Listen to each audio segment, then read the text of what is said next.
잠깐 같이 기도드리겠습니다.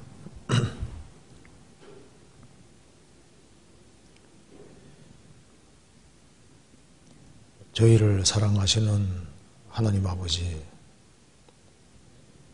오늘도 저희들을 한자리에 불러 모아주시고 또 궁금하게 생각하는 것들을 성경으로 생각해 볼 수 있게 해주신 것을 감사합니다.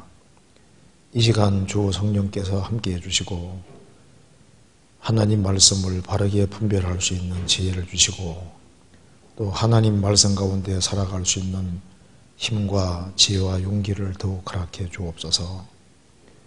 오늘 모든 시종 주 성령께서 함께 해주시고 도와주시기를 간절히 의지합니다.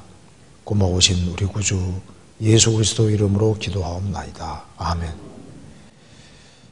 성경 마태복음 24장 찾으시겠습니다.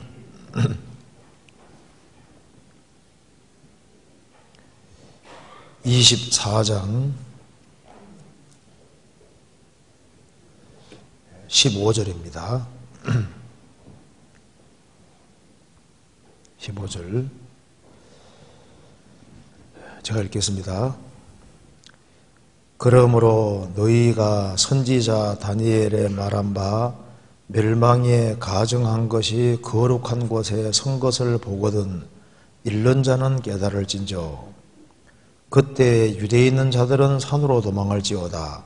지붕 위에 있는 자는 집 안에 있는 물건을 가지러 내려가지 말며 밭에 있는 자는 겉옷을 가지러 뒤로 돌이키지 말지어다. 그날에는 아이 뵌 자들과 젖먹이는 자들에게 화가 있으리로다. 너희의 도망하는 일이 겨울에나 안식일에 되지 않도록 기도하라. 이는 그때 큰 혼란이 있겠습니다. 창세로부터 지금까지 이런 혼란이 없었고 후에도 없으리라.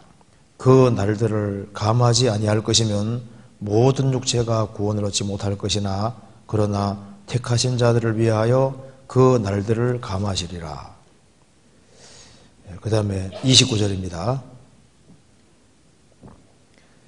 그날 환난 후에 즉시 해가 어두워지며 달이 빛을 내지 아니하며 별들이 하늘에서 떨어지며 하늘의 권능들이 흔들리리라. 그때 인자의 징조가 하늘에서 보이겠고 그때 땅의 모든 족속들이 통곡하며 그들이 인자가 구름을 타고 능력과 큰 영광으로 오는 것을 보리라.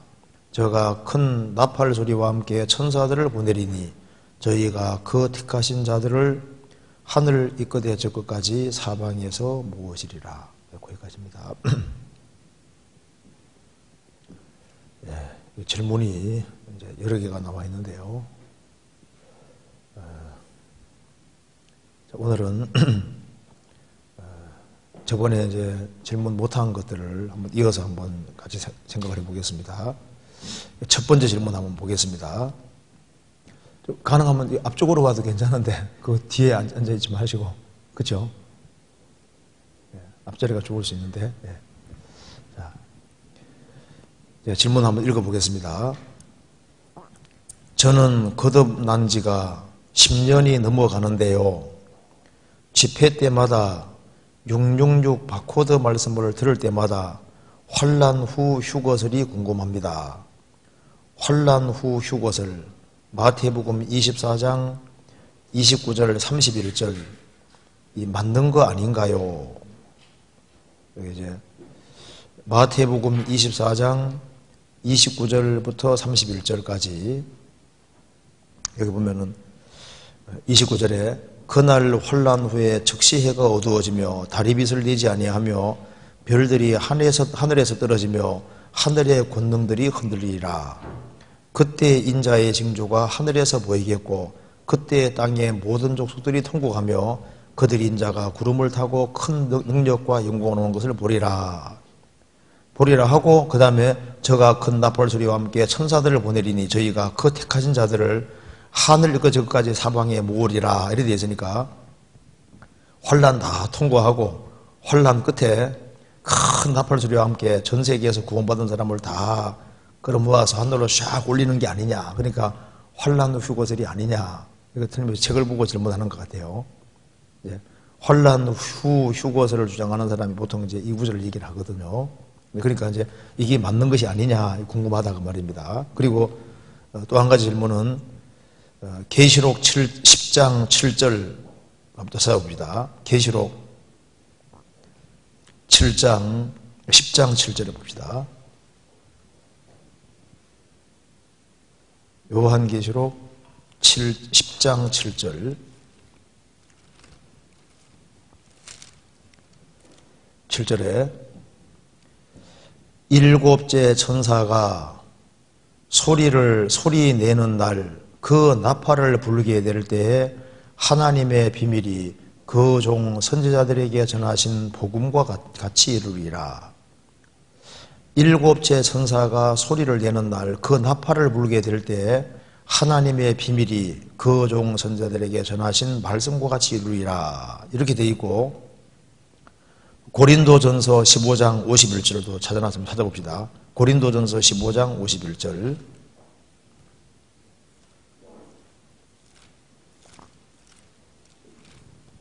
51절 보라 내가 너희에게 비밀을 말하노니 우리가 다 잠잘 것이 아니요 마지막 나팔에 순식간에 혼련이 다 변화하리니 이렇게 되어 있으니까 고린도전서 15장 51절에도 마지막 나팔에 우리가 변화하리라고 했는데 계시록 10장 7절 일곱 번째 나팔이 이제 첫 번째 나팔부터 해서 일곱 번째가 마지막 나팔이니까 이때 이제 우리가 샥 들림 받아가지고 변화되는 게 아니냐. 그래서 질문 내용은 환란 후 우리가 그리스도인들이 환란을 다 통과하고 환란 그 부분에 이제 들림 받는다는 말이 아니겠느냐 하는 이 질문입니다. 연구를 많이 했죠, 그죠? 네. 한번 같이 생각해 봅시다. 그래서 일곱째 천사가 나팔 부는 것을 일곱째라고 했으니까 고린도전서 15장 51절에는 마지막 나팔에 다 변한다고 했으니까 일곱 천사가 나팔을 불 때 그때 그리스도인들이 들림 받는 것이 아니냐 하는 이제 질문입니다. 물론 아닌데요. 한번 같이 생각해 봅시다. 먼저 여기에 15장 고린도전서 15장 51절부터 봅시다. 보라 내가 너희에게 비밀을 말하노니 우리가 다 잠잘 것이 아니요 마지막 나팔에 순식간에 혼련이 다 변화할 것이다. 마지막 나팔이라고 했습니다. 이 마지막 나팔이 데살로니가전서 찾아봅시다. 데살로니가전서 4장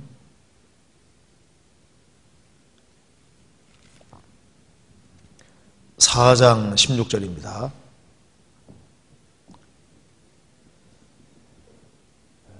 주께서 호령과 천상의 소리와 하나님의 나팔로 친히 하늘로조차 강림하시리니 그리스도 안에서 죽은 자들이 먼저 일어나고 그 후에 우리 살아남은 자도 저희와 함께 구름 속으로 끌어올려 공중에서 주를 영접하게 하시리니 그래야 우리가 항상 주와 함께 있으리라. 이 마지막 나팔이 하나님의 나팔입니다. 근데 이 나팔은 심판의 나팔입니까? 소집 나팔입니까? 소집 나팔입니다. 이제 이게 천상의 소리와 하나님의 나팔로 친히 하늘로차 강림하시리니 그래서 공중에서 영접하는데 역사 속에서 구원받고 죽은 사람들을 다 데려가시고 땅에 남아있는 사람은 몸을 부활시켜서 데려가는 건데 이것은 소집하는 나팔인 겁니다. 그러니까 마지막 나팔은 하나님의 나팔이고 소집하는 나팔입니다. 근데 왜 마지막 나팔이라 했냐면은 오순절에 교회 시대가 시작되잖아요. 시작돼서 이제 마지막 나팔이 불릴 때 이제 교회 시대가 완전히 마감되고 끝나는 거예요. 그래서 이제 교회는 완성이 됐고 이제 교회 시대가 완전히 마지막이고 끝나가기 때문에 이게 마지막 나팔이라고 한 거예요. 은혜 시대는 완전히 끝이 난 겁니다. 그런 의미에서 마지막 나팔인 거예요. 그런데 요한계시록에 나와 있는 일곱 나팔은 소집 나팔이 아니고 무슨 나팔입니까? 심판의 나팔인 거예요. 심판. 그래서 일곱 천사가 나팔을 부는데 제일 처음에는 일곱 인의 심판이죠. 일곱 인의 심판이 있고 일곱째 인 속에 일곱 나팔이 들어가 있는 겁니다. 일곱 나팔이 불리고 일곱 번째 나팔 속에 일곱 대접이 들어가 있거든요. 그래서 일곱 인의 심판 때 인류의 4분의 1이 죽고 일곱 나팔 심판 때 3분의 1이 죽고 일곱 대접 심판 때 인류가 거의 정멸하는 거예요. 그러니까 일곱 번째 인 속에 일곱 나팔이 들어있고 일곱 번째 나팔 속에 일곱 대접이 들어가 있으니까 이제 일곱째 인 딱 떨어질 때 일곱 나팔 일곱 대접이 같이 딱 떨어지는 거예요. 그래서 일곱째 인이 환란 끝부분인 겁니다. 자, 그런데 여기 이제 일곱 번째 나팔은 이거는 소집하는 나팔이 아니고 이 지구상에 재앙을 드리고 일곱 번째 나팔이 불릴 때 일곱 대접이 한꺼번에 확 떨어지는 거예요. 이해되시죠? 그래서 일곱째 나팔과 마지막 나팔, 하나님 나팔과는 처음부터 천년 관계가 없는 거다 그 말입니다. 그리고 또 한 가지는 이제 마태복음 24장 29절부터 31절에서 말한 바와 같이 환난 후 휴거가 맞지 않느냐? 물론 아닙니다. 환난 전에 휴거되느냐, 중반기에 휴거되느냐, 환난 끝에 휴거되느냐 했을 때 환난 전 휴거가 맞습니다. 그리고 여기에 환난 후 휴거가 아니냐? 물론 아닙니다. 왜 그런지 한번 확인해 봅시다. 마태복음 24장 봅시다.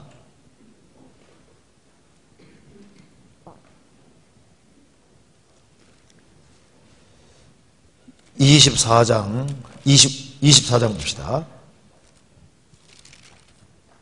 29절. 그날 환난 후 즉시 해가 어두워지며 달이 빛을 내지 아니하며 별들이 하늘에서 떨어지며 하늘의 권능들이 흔들리리라. 이때가 언제냐면은 환난 끝부분입니다. 성경에 7년 환난 속에 이 일이 있을 것을 분명히 말씀하고 있는데 이거와 관련된 구절을 한번 같이 몇 군데 한번 찾아보십니다. 이사야 13장 한번 찾아보세요. 이사야 13장 6절입니다.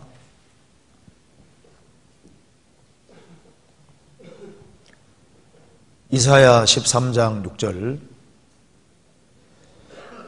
너희는 애곡할지어다. 여호와의 날이 가까웠으니 전등자에게서 멸망이 임할 것이미로다. 그러므로 모든 손이 피곤하며 각 사람의 마음이 녹을 것이라. 그들이 놀라며 괴로움과 슬픔에 잡혀서 임산한 여자같이 고통하며 서로 보고 놀라며 얼굴은 불꽃 같으리로다.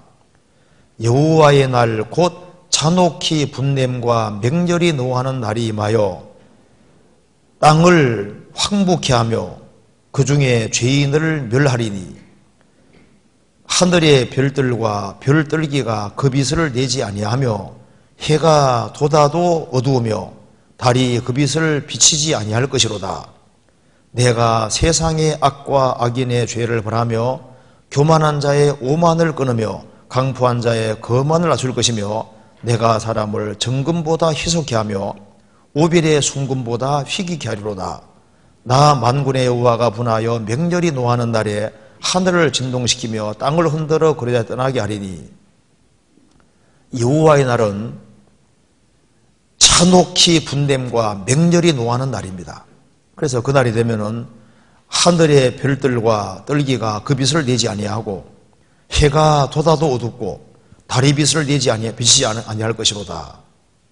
하나님께서 이 하늘을 진동시키고 땅을 흔들어 그 자리에 떠나게 하고 하나님이 심판해서 사람 숫자가 얼마나 적어지는지 사람이 정금보다 희석하고 오빌의 순금보다 희귀하리로다. 별로 살아남는 사람이 없게 되는 겁니다.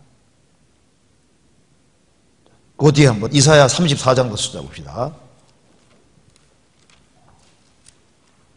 34장 1절입니다.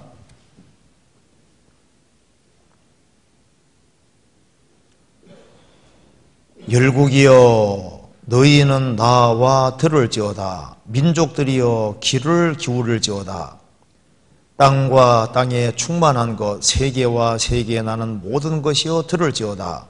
대저 여호와께서 만국을 향하여 진노하시며 그들의 만군을 향하여 분내사 그들을 진멸하시며 살육해 하셨은즉 그 살육당한 자는 내어 번짐받으며 그 사체의 약체가 솟아오르고 그 피에 산들이 녹을 것이며, 그 다음 같이 읽어봅시다. 하늘이 만상이 사라지고 하늘들이 두루마리같이 말리되 그 만상의 쇠전함이 포도나무 잎이 마름 같고 무화과 나무 잎이 마름 같으리라. 그러니까 이제 이게 환란 끝부분에 있을 일입니다. 그래서 이걸 요한계시록에서 얘기한 거 봅시다. 요한계시록 6장 보세요. 요한계시록 6장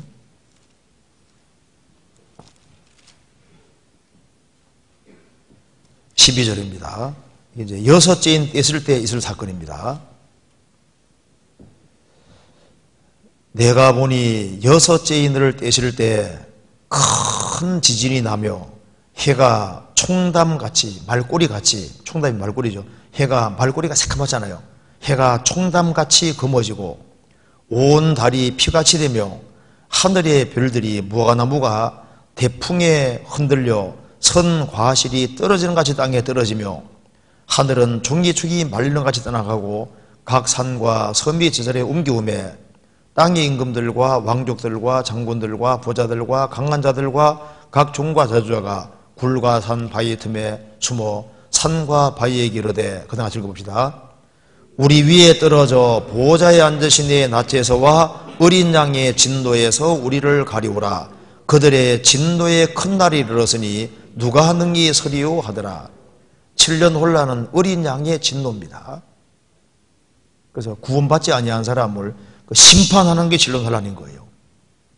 그래서 이때 이게 환란 끝부분에 이제 이런 일이 있다고 했습니다. 해가 총담같이 말꼬리같이 검어지고 온달이 피같이 되고 하늘의 별들이 막 떨어지고 운석들이 막 떨어지고, 그리고 이제 하늘은 종이축이 말하게 떠나간단 말은 해 같은 게 꽝 터지면요 파란 하늘이 갑자기 없어져 버립니다. 하늘이 까맣게 싹 바뀌어 버리거든요. 종이축이 싹 말리는 것처럼 우리가 보고 있던 이 하늘 모습이 없어져 버리는 거예요. 암흑진자가 돼버리고 각 삶과 섬이 제자리에 옮겨지는 이것이 이제 신론하라는 끝부분에 있는 거다 그 말입니다. 자, 마태복음 다시 해봅시다. 24장에 바로 이제 이 얘기를 하는 겁니다. 24장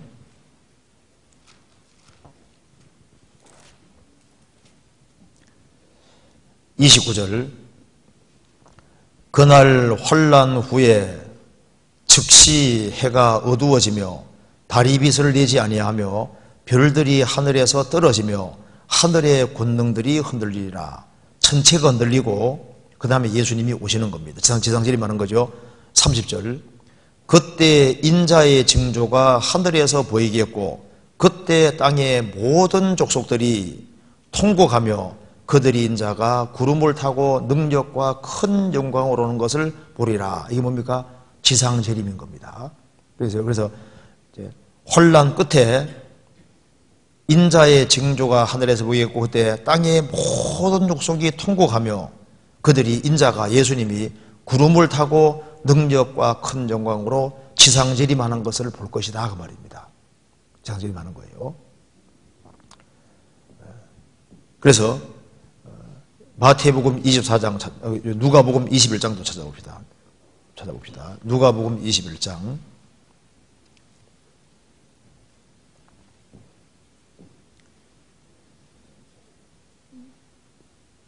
26절. 사람들이 세상에 임할 일을 생각하고 무서워함으로 기절하리니 이는 하늘의 권능들이 흔들리겠음이니라. 7년 혼란 속에서 여섯째 때 있을 때 그 이후에 아주 지구상에 엄청난 재앙이 내려서 하늘의 권능이 흔들리고 막 별들이 막 떨어지는 겁니다. 운석들이 막 떨어지는 거죠. 그때 사람들이 인자가 구름을 타고 능력과 큰 영광으로 오는 것을 보리라. 28절 같이 읽겠습니다. 이런 일이 되기를 시작하거든 일어나 머리를 들라 너희 구속이 가까웠느니라 하시더라. 그래서 예수님이 종말에 대한 징조를 쭉 말씀하시면서 이런 일이 되기를 시작하거든 징조를 보거든 그 말입니다. 일어나 머리를 들라 너희 몸의 구속이 가까웠느니라. 그래서 마지막 징조가 나타나고 그 다음에 우리는 시작 징조를 보는 겁니다. 징조가 나타나고 그리스도인들은 들림을 받는데, 그래서 이런 엄청난 재앙이 있을 걸 말씀하시면서 35절 보시겠습니다. 이날은 온 지구상에 거하는 모든 사람에게 이 말이라. 그 다음에 적겠습니다. 이러므로 너희는 장차올 이 모든 일을 능히 피하고 인자 앞에 서도록 항상 기도하며 깨어있으라 하시니라. 우리는 징조를 보고 이런 지구상에 아주 엄청난 재앙이 벌어지는 일이 있기 전에 우리는 주님 앞에 가게 되는 겁니다. 그래서 인자가 구름을 타고 온다는 것은 이제 혼란 끝부분 지상질이 많은 걸 말하고 있는 겁니다. 요한계시록 1장 봅시다. 요한계시록 1장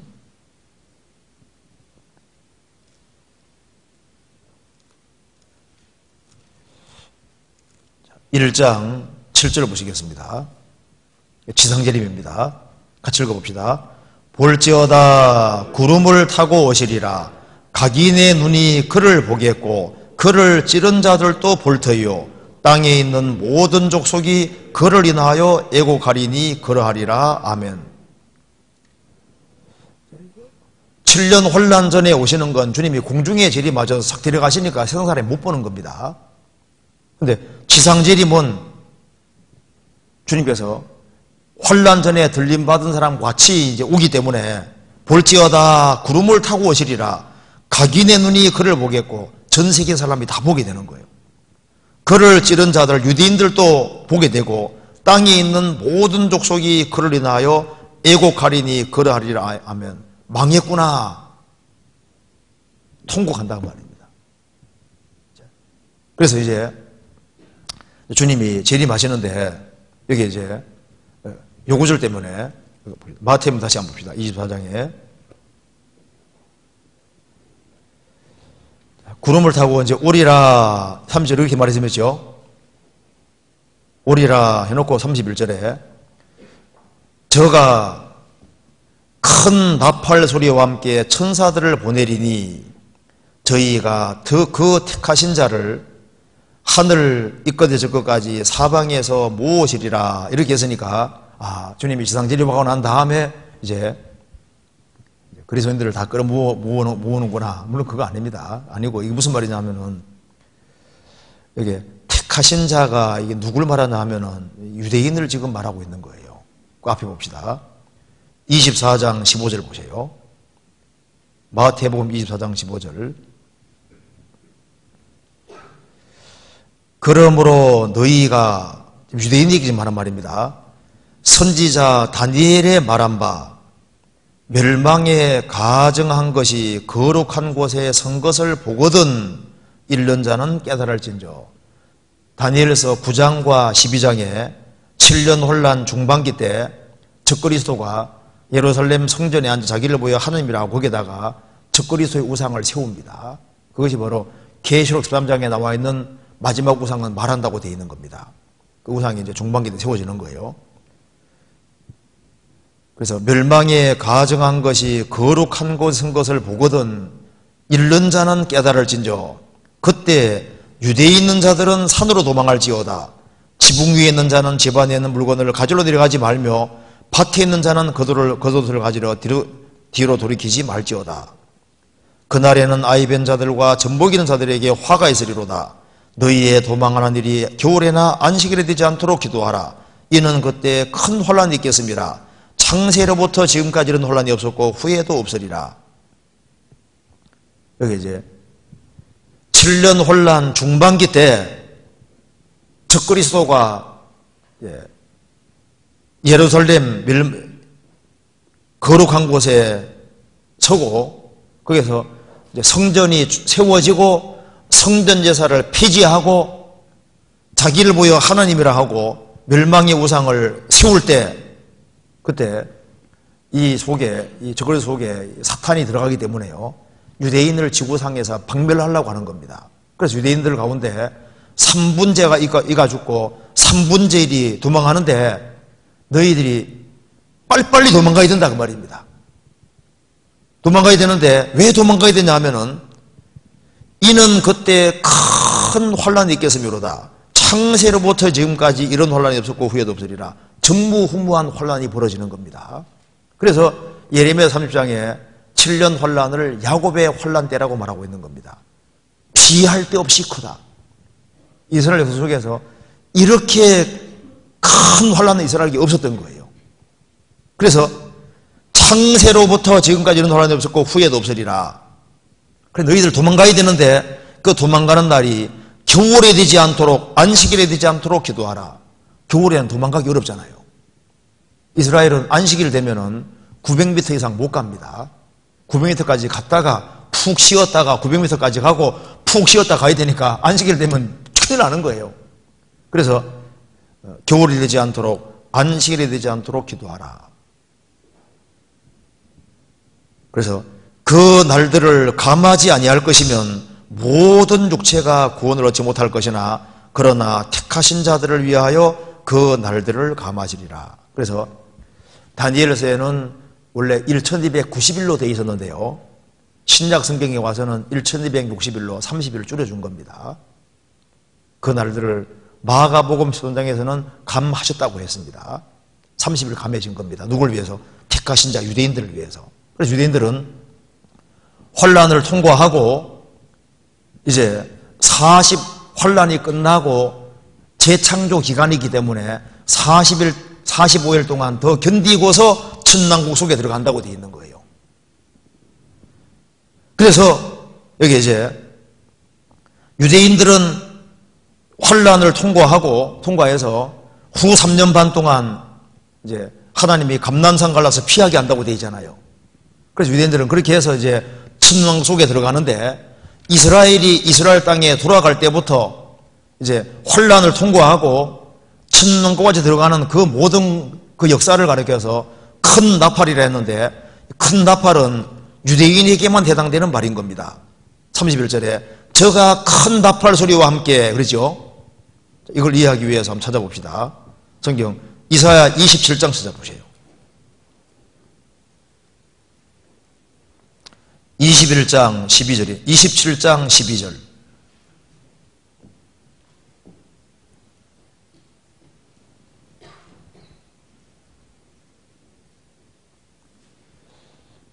너희 이스라엘 자손들아 그날에는 여호와께서 창이라는 하수에서부터 애굽 시내까지와 애굽 시내에까지 과실을 떠는 것 같이 너희를 일일이 모으시리라.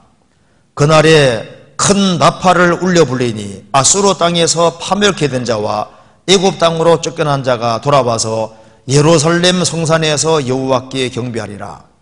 이스라엘이 이제 하나님께서 과실을 떠는 것 같이 일일이 이스라엘 민족을 다 모아서 이제 예루살렘 성산에서 여호와께 경배하는 천년왕국 속에 들어가서 그게 성전이 세워지고 그리고 하나님께 예배하고 이스라엘 중심한 나라가 이루어지는 그 역사를 가리켜서 큰 나팔이라고 하는 겁니다.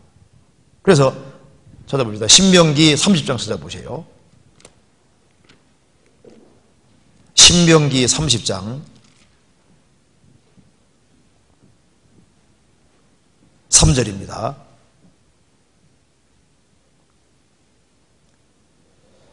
내 하나님 여호와께서 마음을 돌이키시고 너를 긍휼히 여기사 내 포로를 돌리시되 내 하나님 여호와께서 너를 얻으신 그 모든 백성 중에서 너를 모으시리니. 그 다음 같이 읽어봅시다. 너의 쫓겨간 자들이 하늘가에 있을지라도 내 하나님 여호와께서 거기에서 너를 모으실 것이며 거기서부터 너를 이끄실 것이라. 이스라엘이 저 하늘가에 있을지라도 이스라엘 민족을 다 끌어모아서 5절에 말한 대로 내 하나님 여호와께서 너를 네 쫓아오던 땅으로 돌아오게 하사 다시 그것을 얻게 하실 것이다. 이스라엘 민족이 전 세계에 모여들어서 이제 7년 논란 중반기 때 유대인들은 정말 아주 엄청난 어려움을 당합니다. 그래서 야곱의 환란 때를 경험하고 그 다음에 천년 왕국 속에 들어가는 그 모든 역사를 가리켜서 그걸 이제 이스라엘 민족을 소집하는 그걸 가리켜서 여기에 큰 나팔이라 했습니다. 그러니까 나팔을 구별해야 되는데요. 하나님의 나팔, 마지막 나팔은 교회와 관계되는 겁니다. 교회를 하늘로 수집하는 거고, 큰 나팔은 이스라엘 민족, 택함받은 이스라엘 민족을 이스라엘 땅에 모아들이고 혼란 통과해서 천년 왕국까지 이끌어들이시는 그 역사를 가리켜서 큰 나팔이라는 거고, 천사 나팔은 일곱 천사들이 부른 나팔은 이건 심판의 나팔이고 혼란 속에 심판하기 위해서 하는 그 나팔을 말하는 겁니다. 차이가 있는 거예요. 그리고 이제 여기 질문이 그리고 일곱째 나팔 찾아봅시다. 요한계시록 10장 봅시다. 요한계시록 10장에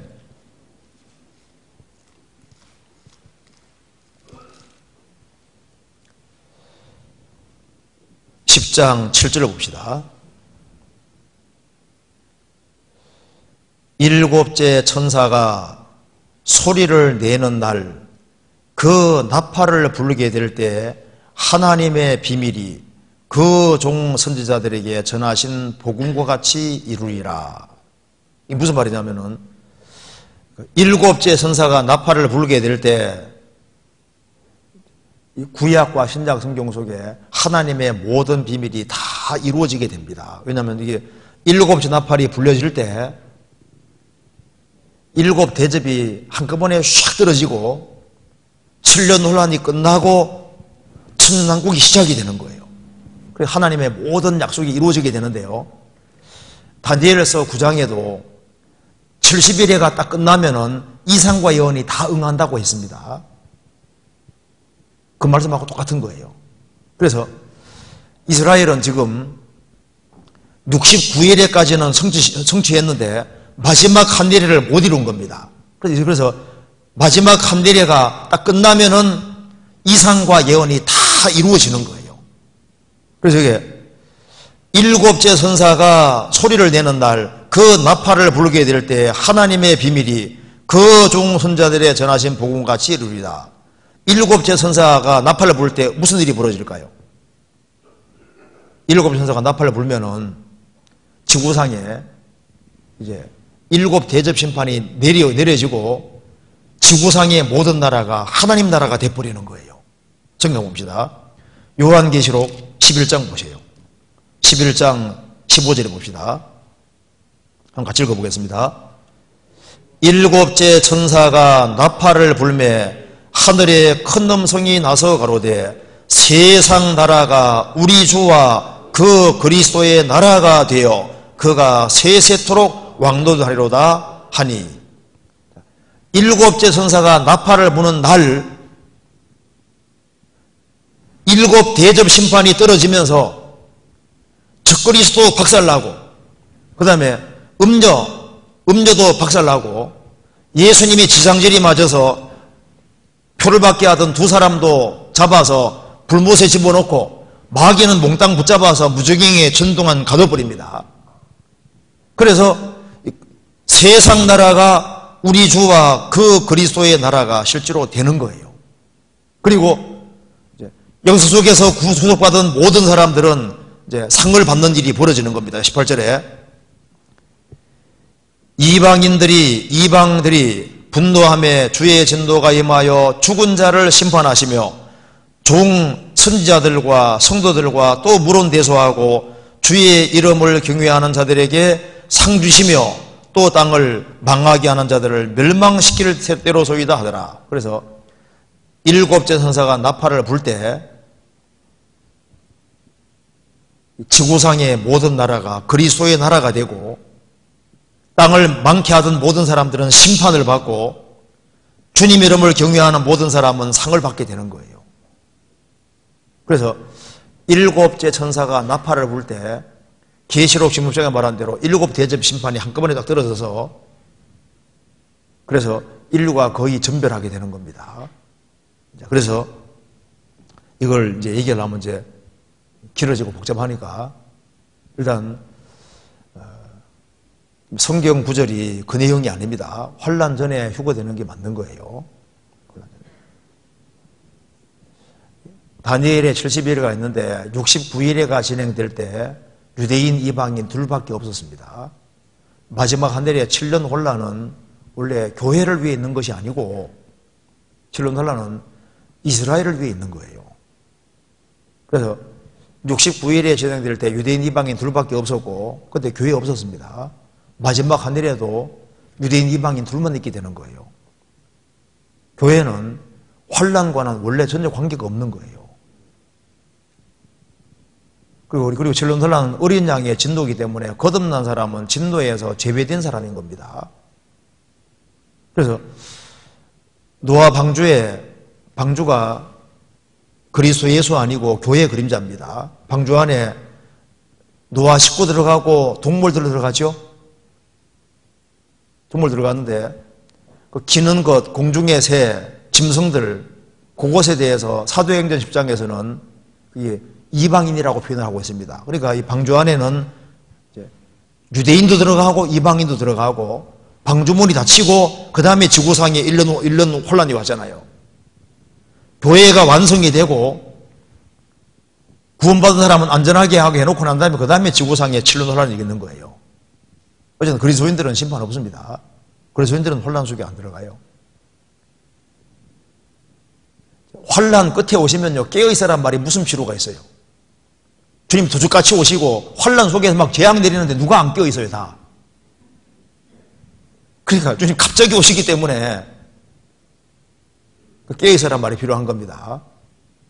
그래서 이건 그렇게 아시는 게 필요하겠습니다. 그래서 여기 또 질문이 환란 전 휴거설이 있고 환란 중 휴거설이 있으며 환란 후 휴거설이 있다고 들었는데 성경에도 세 가지 설이 다 나왔는데 어떤 게 맞는 세 가지 설이 다 안 나와 있어요. 언제 세 가지 설이 나와 있어요? 그건 세상 사람들이 하는 얘기고 성경에 보면은 환란 전에 들림 맞는 것이 맞는 겁니다. 그래서 이제 왜 이런 문제가 생기냐면은 이스라엘과 교회 같은 것을 구별하지 못하고 7년 혼란의 성격을 정확히 이해하지 못하고 다니엘의 70일 이런 걸 정확히 이해하지 못해서 그런 거예요. 그리고 여기 이제 질문 내용이 현재 많은 곳에서 무서운 테러와 나라의 전쟁, 기근과 온역 또한 우리가 현재 겪고 있는 모든 혼란이 지금 혼란 전이나 휴거 전, 중 혼란이 지금 혼란 속에 우리가 들어와 있는 게 아니냐 그 말입니다. 우리 아직 혼란 속에 안 들어가 있습니다. 7년 혼란 속에 안 들어갔어요. 그래서 죄송합니다. 지금은 한 영혼이 구원받을 수 있도록 전하는 게 저희들의 사명인데 별로 중요치 않은 것에 신경 쓰게 해드린 것 같아서요. 그래도 궁금합니다. 했습니다. 우리는 지금 환란 전에 전조국에 대해서 이제 지금 이렇게 보고 있는 겁니다. 나중에 요한계시록 6장 배울 때 자세히 나올 수 있습니다. 마태복음 24장하고 계시록 6장 연결되어 있거든요. 계시록 6장은 7년 혼란 목록표인데 지금 우리가 벌써 그 징조를 보고 있는 거예요. 나중에 배울 수 있는 기회가 있을 겁니다. 넘어가 봅시다. 그 다음 질문에 이건 아시겠죠? 여기 마태복음 24장에 나와 있는 대로 환란을 통과하고 그 부분에 큰 나팔은 하나님 나팔이 아닙니다. 우리 그리스도는 소집하는 나팔이 아닙니다. 성경에서 분명히 이스라엘이라고 정확히 설명이 되어 있고 이스라엘 민족을 모아드리고 천당과 속에 이끌어드리는 거예요. 그걸 말하는 겁니다. 그 다음 질문 창세기 2장 15절 찾아봅시다. 창세기 2장 15절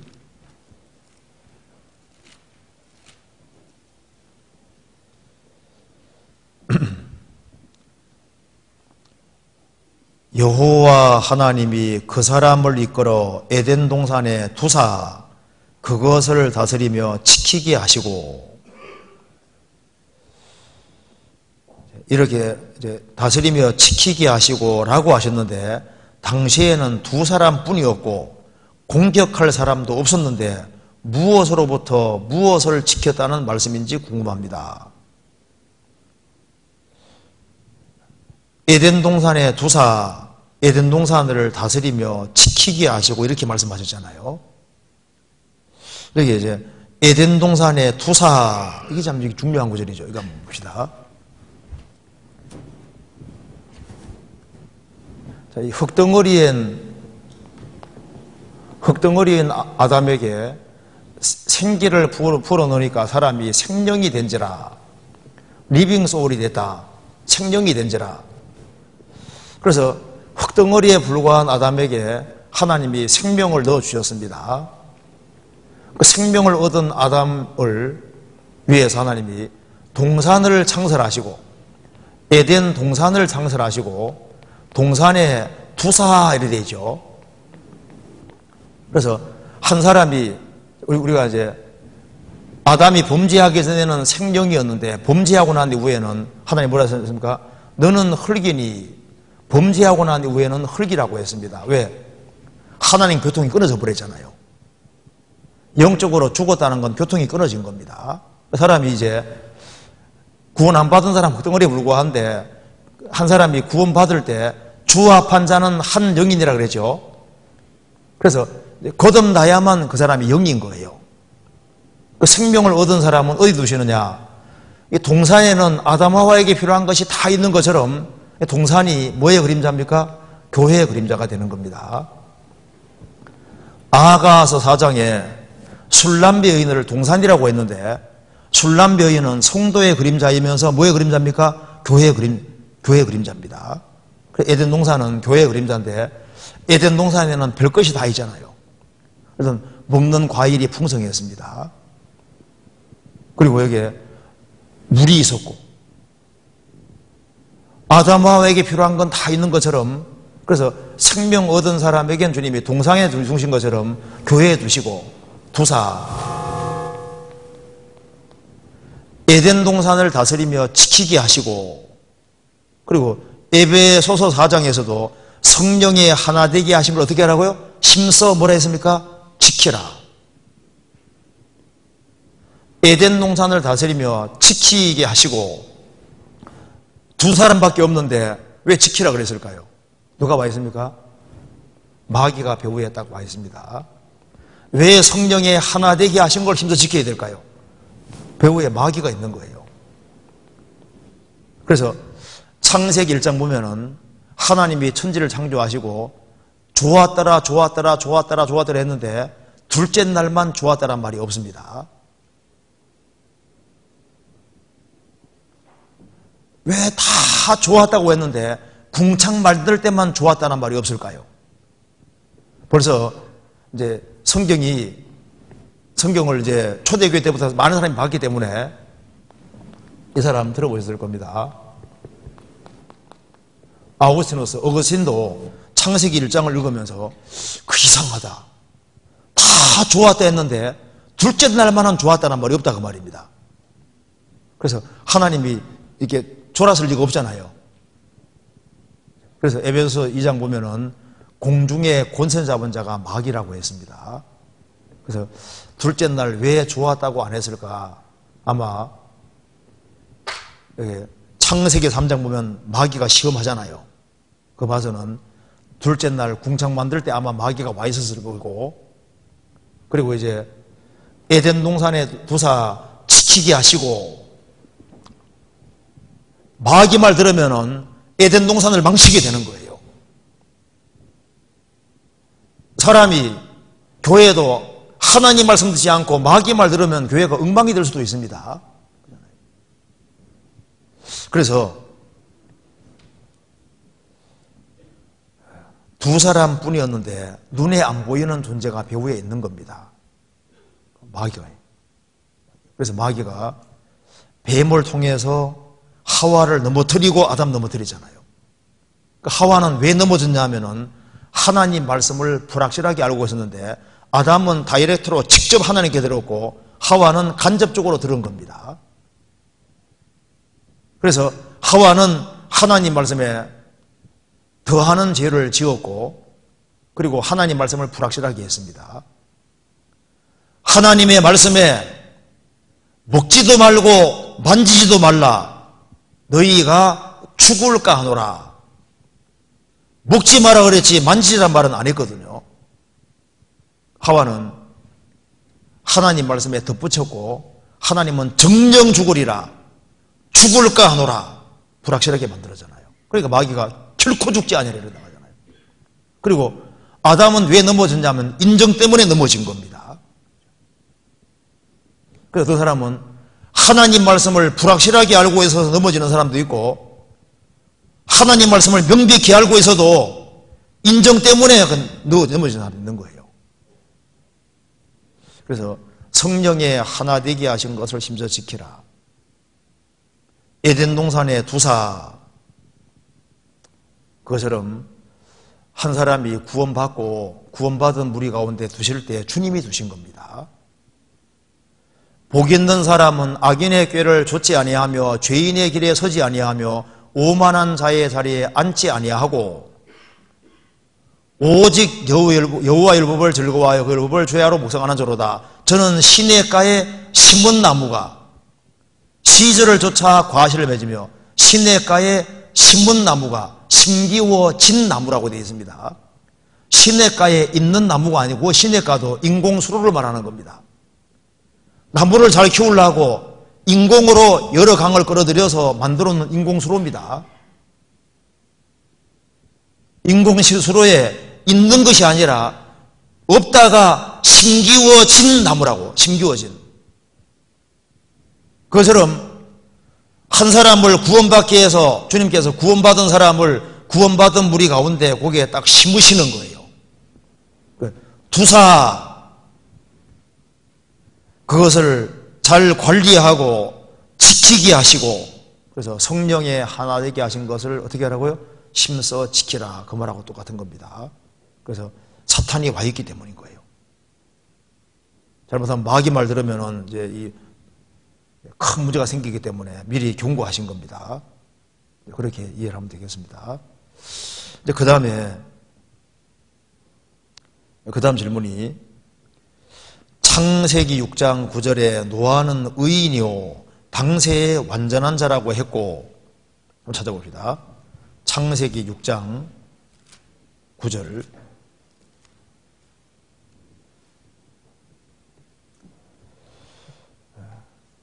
노아의 사적은 이러하니라. 노아는 의인이요 당세의 완전한 자라.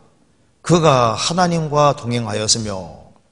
그래서 창세기 6장 9절에 노아는 의인이요 당세의 완전한 자라고 했고, 시편 18편 찾아봅시다. 시편 18편 23절.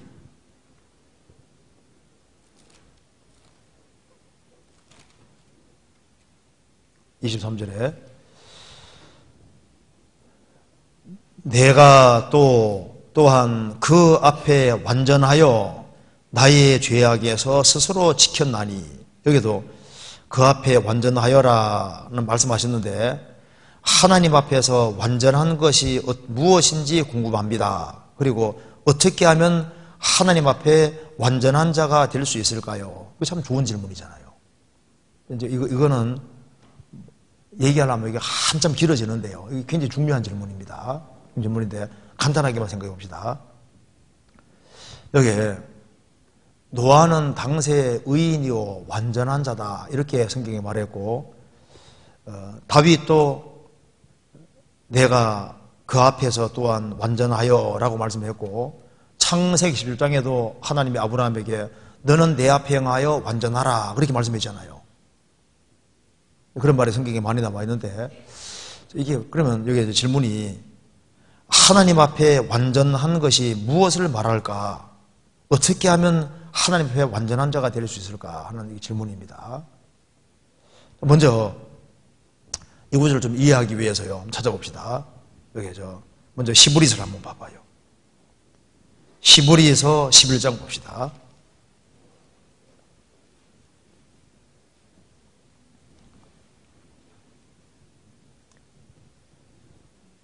(11장) 4절 봅시다.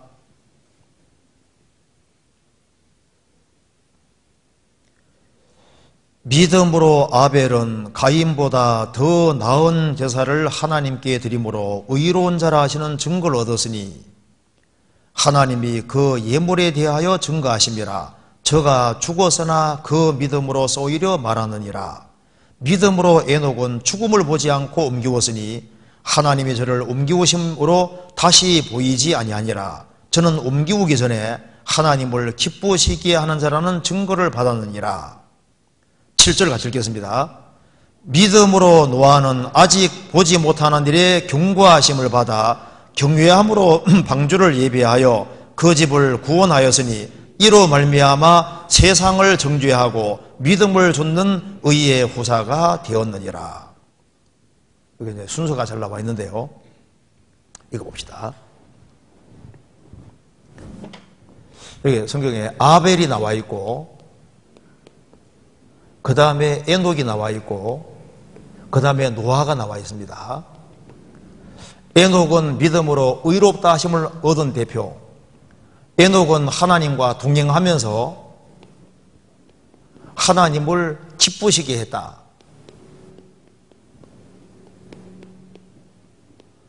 노아는 하나님과 동행하면서 하나님과 함께 일했습니다. 동력하면서 방주를 지었습니다.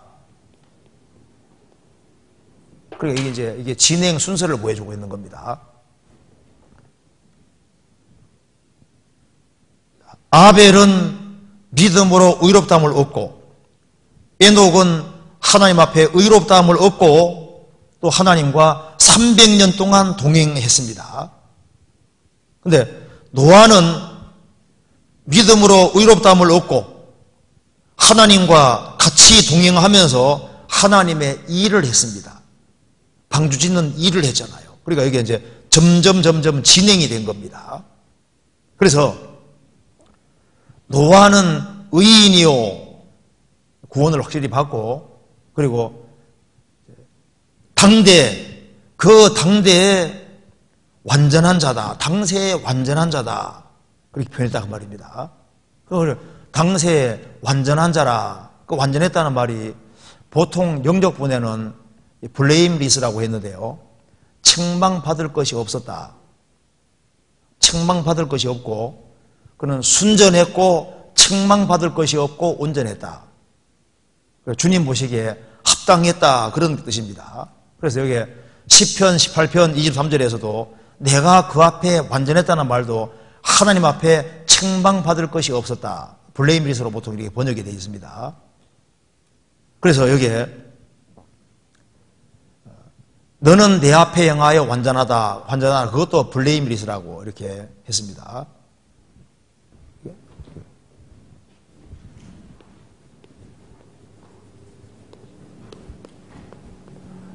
흠 같은 것이 없고 책망받을 것이 없었다는 겁니다.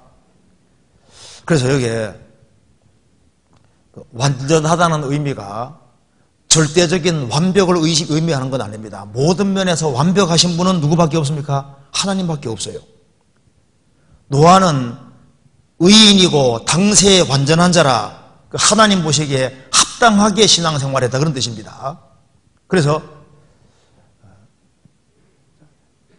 온전하다는 말을 하고 합당하다는 말이 성경에서 거의 똑같이 쓰이고 있습니다. 그래서 성경에 보면은요, 사대 교회에 대해서 말씀하시면서 행위에 온전한 것 찾지 못했다, 그리고 합당한 자인 영고라. 그래서 합당한 것이 주님 볼 때 온전한, 그러니까 주님 보시기 때 정상적이고 저울 균형에 맞고 하나님 마음에 들게끔 책망받을 것이 없이 바르게 행한 것을 성경이 말하고 있는 겁니다. 그래서 여기 이제 왜 당세 완전한 자라고 했을까? 그 뜻 가운데 첫 번째는 믿음으로 의롭다함을 얻고 그는 하나님과 동행했다 그랬죠. 그래서 우리가 뭐가 완전치 않은지를 보면 쉽게 이해가 됩니다. 하나님과 동행할 수 없는 상태는 주님 볼 때 바람직한 것이 아닌 거예요.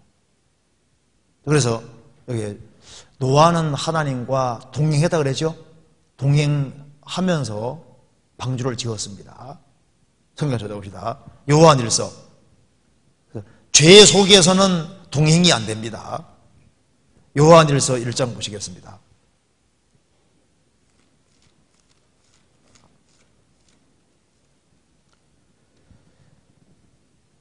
1장 5절입니다. 우리가 저에게서 듣고 너희에게 전하는 소식이 이것이니 곧 하나님은 빛이시라. 그에게는 어둠이 조금도 없으시니라. 만일 우리가 하나님과 사귐이 있다 하고 어두운 가운데 행하면 거짓말을 하고 진리를 행치 아니하미거니와 저가 빛 가운데 계신 것 같이 우리도 빛 가운데 행하면 우리가 서로 사귐이 있고 그 아들 예수의 피가 우리를 모든 죄에서 깨끗하게 하실 것이요. 이 말씀에서 하나님과 동행했다는 말은 하나님이 빛 가운데 계신 것 같이 빛 가운데 걸을 때 이게 사귐이 되는 거예요. 빛 가운데 걷는다는 것은 잘못을 전혀 범하지 않느냐 그런 뜻이 아니라 잘못된 것이 드러날 때마다 그것을 처리하는 것이 주님 보실 때 깨끗한 상태인 겁니다. 방이 청결하다는 것은 먼지가 안 떨어지고 안 떨어지는 게 아니잖아요. 쓰레기 안 떨어지는 게 아닙니다. 떨어지는 때마다 정리하고 치우면 그게 정결한 거예요. 그러니까 우리가 하나님과 동행하는 데 있어서 부족한 것이 있을지라도 주님께 지적받으면 즉시 돌이킬 때 계속적으로 사귐이 되는 겁니다. 그래서 에녹도 하나님과 동행했고 노아도 하나님과 함께 동행했습니다. 그런데 자기 죄를 고집하고 그렇게 하면은 사귐이 안 되고 동행이 될 수가 없는 거예요.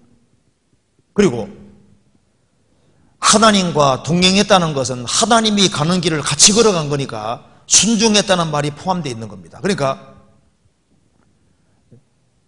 하나님 보시기에 완전했다 그 말 속에 첫 번째 들어간 것은 죄에서 구별되어 살았다 그 뜻인 겁니다.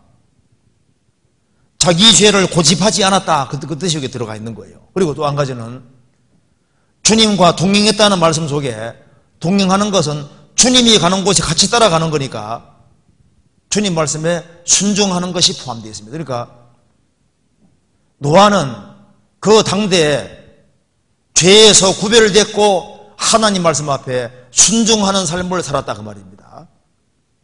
그래서 순종하는 삶을 살아갈 때 그것이 주님 볼 때 책망할 것이 없고 합당한 것이 되고 주님 볼 때 완전한 자, 올바른 자가 되는 겁니다. 그래서 노아는 하나님 명령하신 대로 다 준행했습니다. 그리고 노아는 하나님과 그 당대의 완전한 자라 그러죠. 하나님이 시키는 걸 다 했는데 한번 생각해 보세요. 100년 안쪽에 걸려서 노아 방주 지을 때 얼마나 많은 비난이 있었겠어요. 그런데 노아는 하나님 말씀대로 의를 전파하면서 그 많은 비난을 그대로 신앙 때문에 다 견디고 묵묵히 남이야 뭐라 하든 말든 관계없이 묵묵히 치욕코 방주를 만들어내는 것 봐요. 그는 철저하게 순종하는 삶을 살았기 때문에 주님 보실 때 크게 책망받을 것이 없었다 그 말입니다. 다윗도 내가 주님 앞에 완전하게 행했다는 것은 주님 앞에 책망받을 것이 없었다는 거예요. 왜 그렇게 되냐 하면은 마음 자체가 발랐기 때문에 그런 거예요. 그래서 온전한 마음과 온전한 행위는 연결이 되어 있는 겁니다. 성경에서 봅시다. 시편 119편입니다.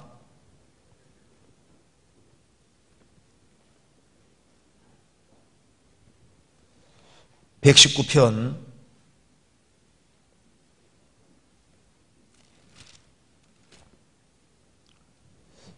1절부터 6절까지 같이 한번 읽어보겠습니다. 같이 읽겠습니다.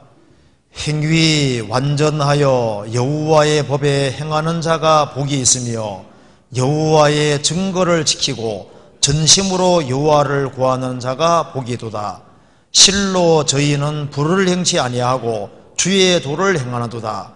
주께서 주의 법도로 명하사 우리로 건실히 지키게 하셨나이다. 내 길을 굳이 정하사 주의 일을 지키게 하소서. 내가 주의 모든 계명에 주의할 때에는 부끄럽지 아니하리이다. 여기에 행위 완전하여 하나님 앞에 당대 완전한 자라. 행위 완전하여 여호와의 법에 행하는 자가 복이 있으며, 행위 완전하여 여호와의 법에 행하려면은 그 바탕 속에 뭐가 있어야 될까요? 여호와의 증거를 지키고 전심으로 여호와를 구하는 자가 복이도다. 그래서 전심이 있을 때 행동도 온전하게 나타나게 되는 겁니다. 그래서 이 신앙은 액세서리가 아닙니다. 성경이 말씀하기를 너의 마음을 다하고 성품을 다하고 뜻을 다하고 목숨을 다해서 하나님 사랑하라고 하잖아요. 그래서 전심이 있을 때 행동도 주님 볼 때 온전하게 나타나게 되는 겁니다. 그래서 사대교회에 대해서 말하기를 내 행위에 온전한 것을 찾지 못하였노라. 그런데 그 중에 합당히 행하는 사람이 있다. 그 합당하다는 것이 온전하다는 겁니다. 정을 균형에 맞다 그 말입니다. 주님은 우리를 위해서 완전히 모든 걸 희생하셨기 때문에 우리도 전심으로 주님을 따를 때 행동이 바르게 나타나게 되는 거예요. 전심으로 여호와를 구하는 자가 복이도다. 실로 저희는 불의를 행치 아니하고 주의 도를 행하는도다. 부정과 긍정이 나와 있죠. 실로 저희는 불의를 행치 아니하고 죄에서 구별되고 주의 도를 행하는도다. 주님 명령하시면은 행하는 거예요. 노아는 하나님이 시키는 것을 묵묵히 했습니다. 왜 그게 가능하냐면은 전심으로 마음이 하나님 앞에 정말 가 있기 때문에 행실이 바르게 나타나게 되고 주님이 시키는 걸 묵묵히 다 하게 되잖아요. 4절 주께서 주의 법도로 명하사 우리로 근실히 지키게 하셨나이다. 내 길을 굳이 정하사 주의 율례를 지키게 하소서. 그 다음 같이 읽겠습니다. 내가 주의 모든 계명에 주의할 때에는 부끄럽지 아니하리이다. 그래서 주의 모든 계명에 주의하는 것이 행위 완전한 겁니다. 그래서 문화 비유 보면 나오잖아요. 한 사람은 한 문화로 10문화 남겼습니다. 예수님 말씀하시기를 내가 지극히 작은 것 승성했다. 큰 것뿐 아니라 작은 것까지 소홀하지 않았다 그 말입니다. 5문화 남긴 사람은 지극히 작은 것에 주의한 것은 아니었습니다. 굵직굵직한 건 했는데 철저하게 한 건 아닌 거예요. 그래서 내가 주의 모든 계명에 주의할 때는 부끄럽지 아니하리이다. 그래서 당세 완전한 자라는 것은 그는 하나님 앞에서 그 신앙이 그 사람의 전부고, 그렇기 때문에 전심으로 하나님을 정말 구하고 그리고 하나님 뜻에 정말 순종하기를 원했기 때문에 그는 하나님이 말씀하시는 걸 뭐라 했습니까? 다 준행하였더라. 창세기 찾아봅시다. 창세기 6장 끝에 봅시다. 6장 22절.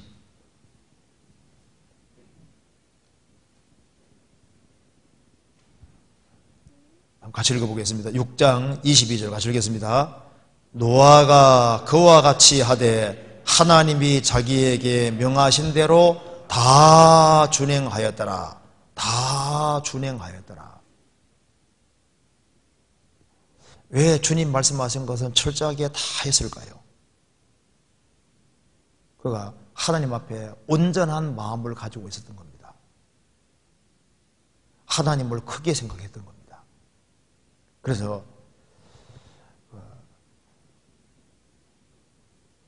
신앙생활하는 가운데 당세에 그는 의인이요 당세에 완전한 자다. 그러니까 주님 앞에 책망받을 것이 없었다고 말입니다. 주님이 시키는 걸 다 하니까. 그래서 하나님과 동행하면서 방주를 지었잖아요. 그래서 동행했으니까 그는 죄에서 철저하게 구별이 되고, 그리고 하나님이 가시는 곳에 항상 바짝 따라다녔던 거예요. 하나님과 하나님이 그 사람과 동행하냐? 그가 하나님과 동행했다고 되죠. 하나님과 동행했다는 것은 하나님이 가는 곳에 같이 따라다니는 거니까 하나님과 마음이 연결되어 있는 거예요. 그런 하나님의 원함이 뭔지를 알고 그 하나님의 원함을 쫓아서 그 뜻에 철저하게 순종하는 길을 살았던 겁니다. 그래서 주님께서 당세의 완전한 자다, 온전한 사람이다 이렇게 표현을 하고 크게 책망받을 것이 없었다 그 말입니다. 다윗도 이제 그렇겠다고 성경에 되어 있잖아요. 그래서 이 모든 것의 바탕에는 하나님을 향한 확실한 신앙과 전심이 바탕에 있는 겁니다. 그래서 우리가 구원받을 때도 전심으로 주를 찾고 찾으면 주를 만나고 구원받고 난 이후에도 전심, 마음을 다 하면은 그러면은 이제 주님께서 힘을 주시는 걸 깨달아갈 수 있는 거예요. 그래서 주님이 싫어하는 것 중에 하나가 두 마음이잖아요. 두 마음은 온전한 것이 아닙니다. 마음에 우상이 들어오면 두 마음이 될 수 있는 거예요. 그러면 그 온전한 상태가 안 되고, 그러면 부분 순종이 되고, 그러면 그 마음이 흐트러지게 되고 생활이 흐트러지게 되는 겁니다. 자, 그래서 이제 이건 요 정도 얘기하고 오늘은 여기에 이 질문을 좀 생각해 보려고 합니다. 성경에서 등불은 영혼을 의미한다고 알고 있습니다. 그렇다면 시편 18편 28절에 찾아봅시다. 시편 18편 28절.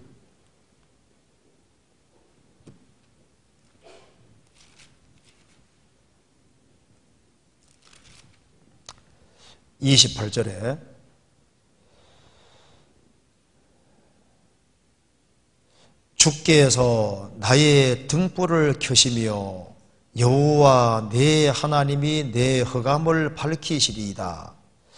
주께서 나의 등불을 켜시며 여호와 내 하나님이 내 흑암을 밝히시리이다. 이 말씀에서도 등불이 영혼을 말씀하는 것인지요? 그렇다면 내 흑암을 밝히신다는 말씀은 어떻게 이해하는지 궁금합니다.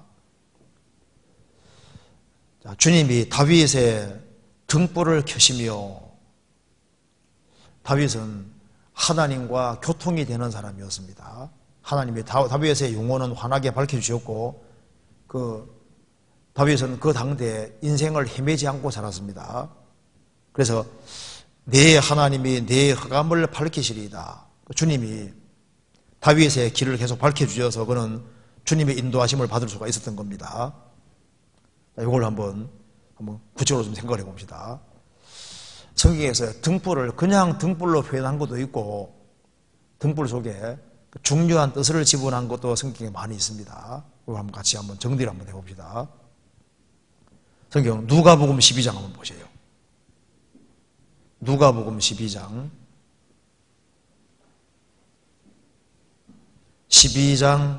35절.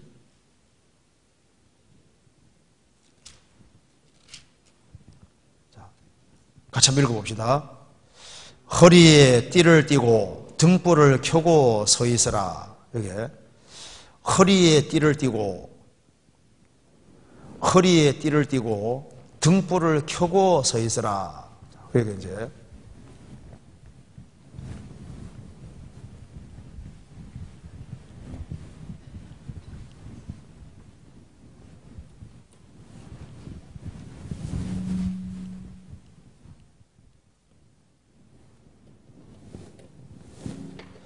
보통 이게 허리를 마음의 허리라고 성경에 말하고 있습니다.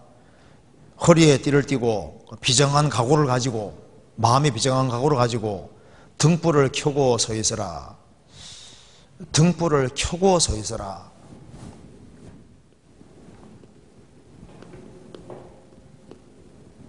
등불을 켜고 서 있으라 했는데 여기에 많은 뜻이 들어있을 수 있습니다.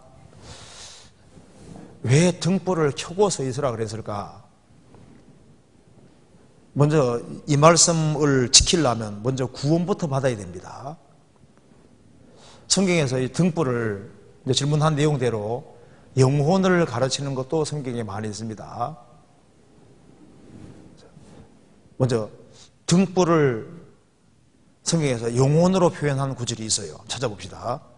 잠언 찾아봅시다. 잠언 20장 보세요.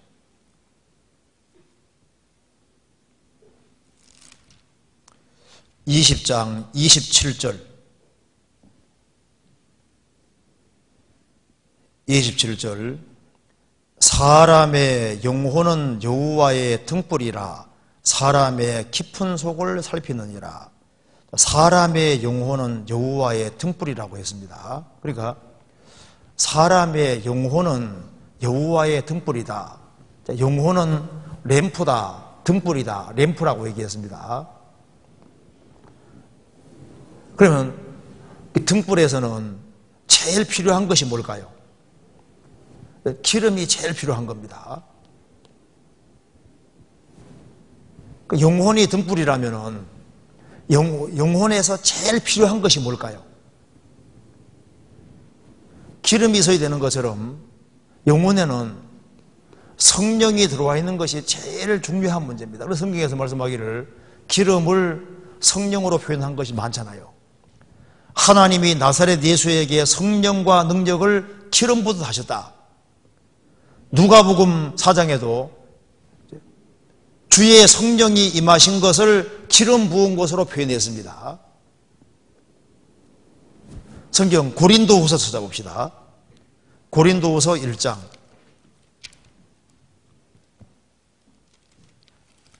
고린도후서 1장 21절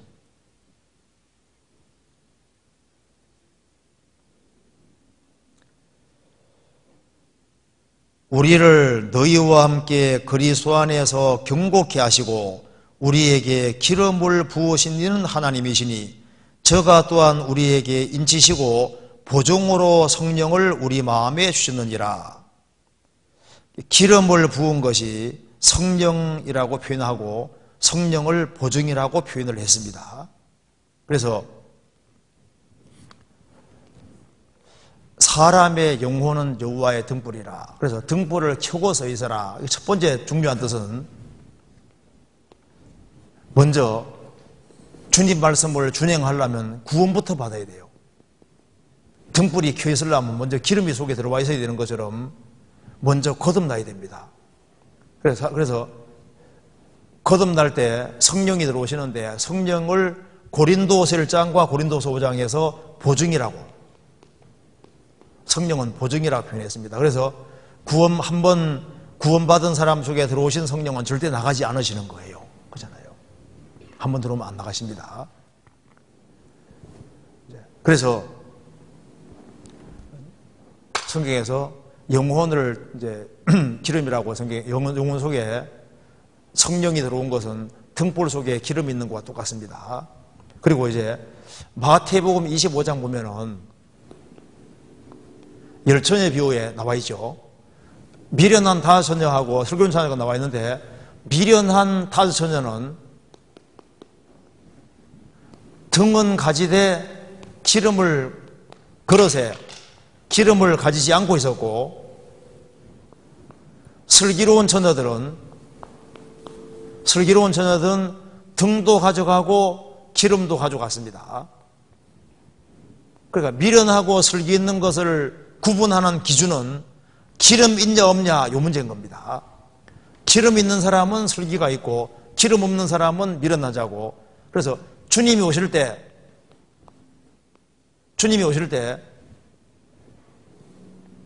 여기 슬기로운 처녀 5명만 들어갔습니다. 들어가고 기름 없는 처녀들은 문이 닫히고 들어가지를 못했습니다. 근데 여기서 이제 등불이 꺼져가니라고 했으니까 등불이 꺼져가니 이렇게 표현되어 있으니까 그러니까 여분의 기름이 없었다. 그 엉뚱한 소리 하는 사람이 있는데 여분의 기름이 있는 게 아니고 심지가 타들어가니 그 뜻입니다.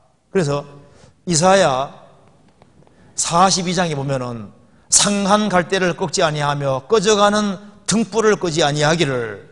이것이 마태복음 12장에는 꺼져가는 심지를 끄지 아니하기를 이렇게 되어 있거든요. 그러니까 등불이 꺼져가는 건 곧 심지가 다 들어가는 거고, 이스라엘 땅에서는 들러리 처녀들이 이제 신랑 신부 마저 이제 신부 들러리로 갈 때는 새 등을 가져갑니다. 그리고 등하고 기름 따로 가지고 갔다가 신랑 올 때 부어가지고 등을 켜는 거예요. 등불 딱 켜니까 심지가 다 들어가니까 아차, 기름 준비 안 했구나, 이렇게 깨달은 겁니다. 그래서 이제 이 등에 기름 있는 게 중요한 거예요, 기름. 그래서 먼저 여기에 등불을 켜고 서 있어라, 그 말 속에 첫 번째 들어가는 것은 이제 먼저 거듭나는 거 확실하게 하라고 그 말입니다. 그리고 누가복음 11장 써봅시다. 누가복음 11장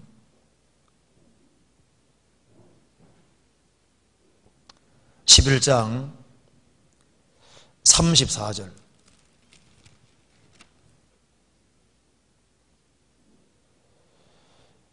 내 몸에 등불은 눈이라. 내 눈이 성하면 온몸이 밝을 것이요 만일 나쁘면 내 몸도 어두리라.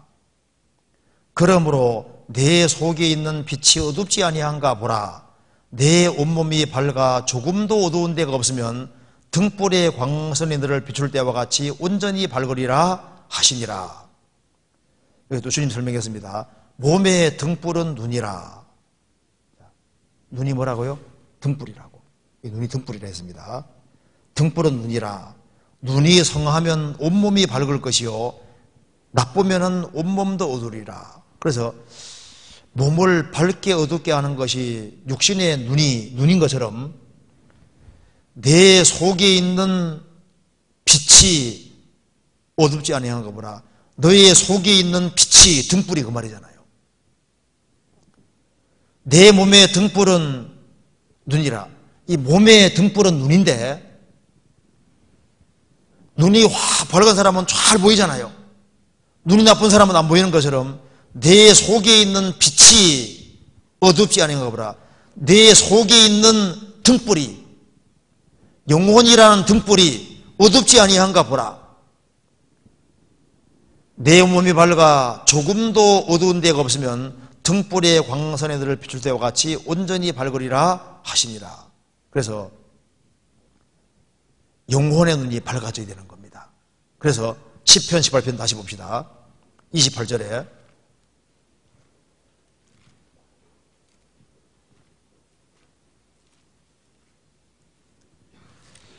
18편 28절에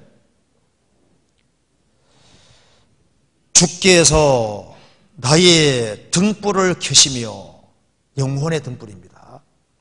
주께서 나의 영혼의 등불을 켜시며 여호와 하나님이 내 흑암을 밝히시리로다. 그래서 다윗은 주의 성령의 도우심으로 영혼의 등불이 환하게 켜진 사람입니다. 그렇기 때문에 그는 인생관이 아주 밝았고 신비있게 살 수 있었던 거예요. 그래서 눈이 밝으면은 자기도 잘 보이고 주변도 잘 보이잖아요.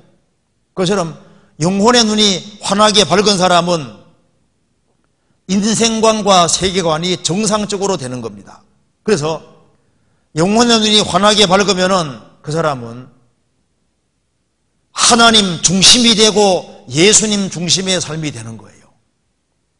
그게 눈이 밝다는 증거입니다. 그리고 영혼의 눈이 제대로 밝아져 있는 사람은 성경에 대해서 바른 관점을 가지게 되는데, 이 성경이 얼마나 중요한지, 성경 배우는 것이 얼마나 중요한지를 알게 되는 거예요. 이 성경의 한 획이 천지보다 귀합니다.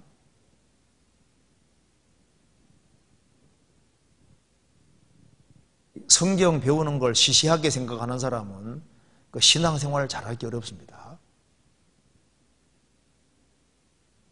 잊어먹더라도 열심히 배우는 것이 그 지혜인 거예요. 그리고 영혼의 눈이 밝아져야만 이 성경을 열심히 배우고 익히고 하는 것이 굉장히 중요한 문제입니다. 이 세상에서는 먹는 문제가 중요한 문제잖아요. 이 세상에는 육신이 살아가는 데 있어서는 먹는 것이 중요한 문제가 되는 거예요. 잘 먹어야지 힘을 쓸 수 있는 것처럼 이 말씀이 성경에서 밥이라고 표현해 놨습니다. 예수님 처음 나온 말씀이 뭔지 아시죠? 사람이 떡으로만 살 것이 아니요 하나님 입으로 나오는 모든 말씀으로 살 것이니라. 말씀이 밥이라고 표현했기 때문에, 그래서 이 성경을 배우는 것이 굉장히 중요한 문제가 되는 겁니다. 그리고 영혼의 눈이 밝아져 있으면은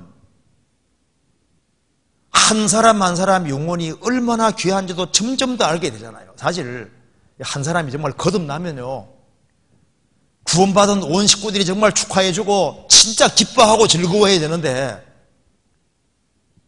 천국에서는 그렇게 기뻐하잖아요.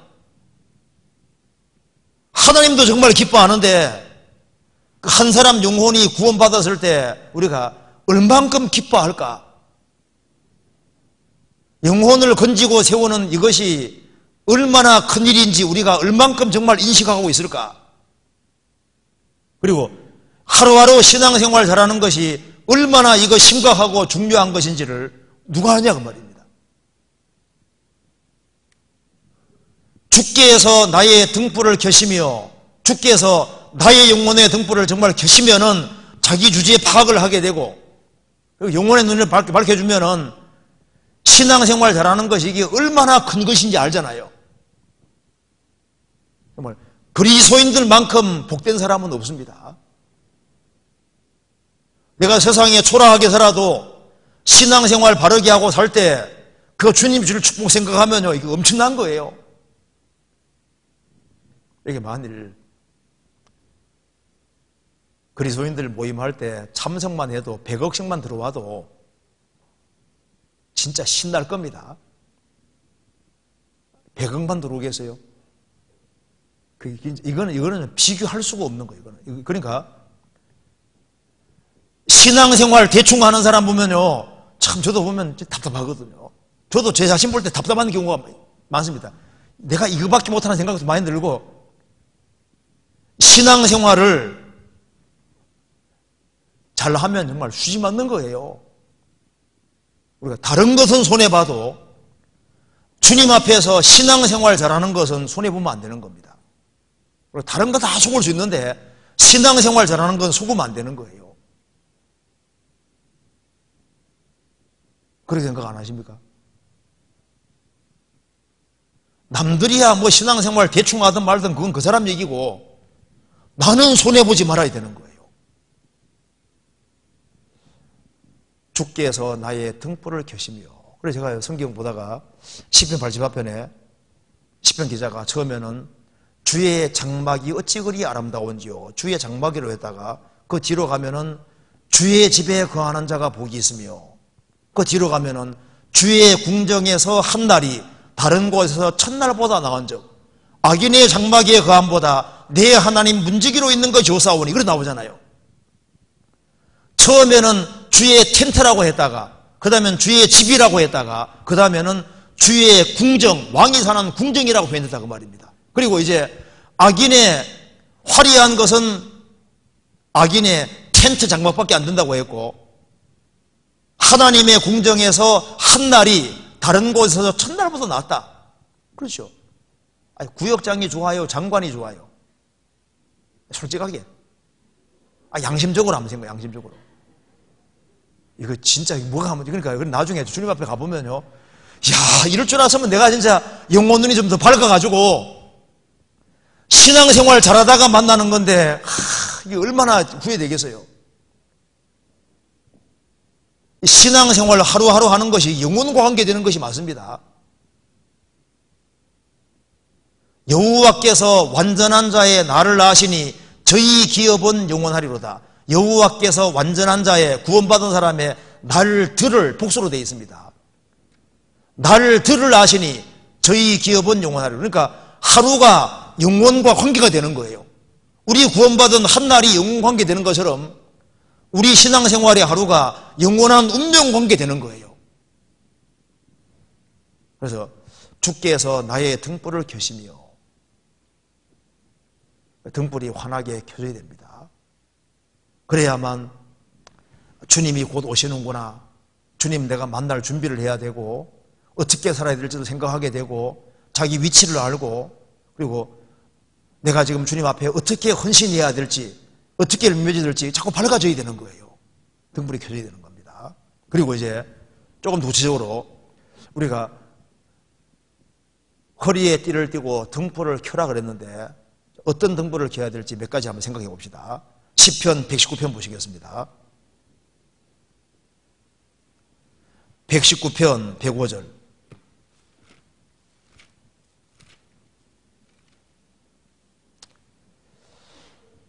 같이 읽어보겠습니다.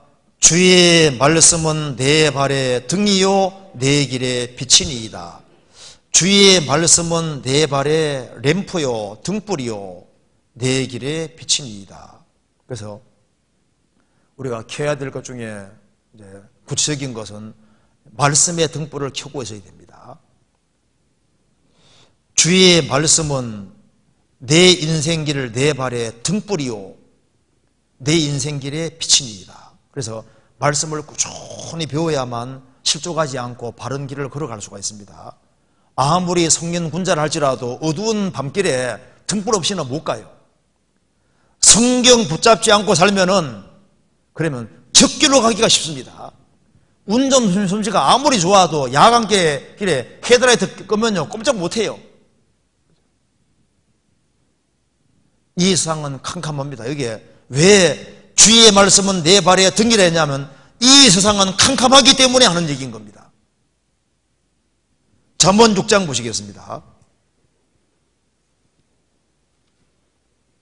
6장 23절.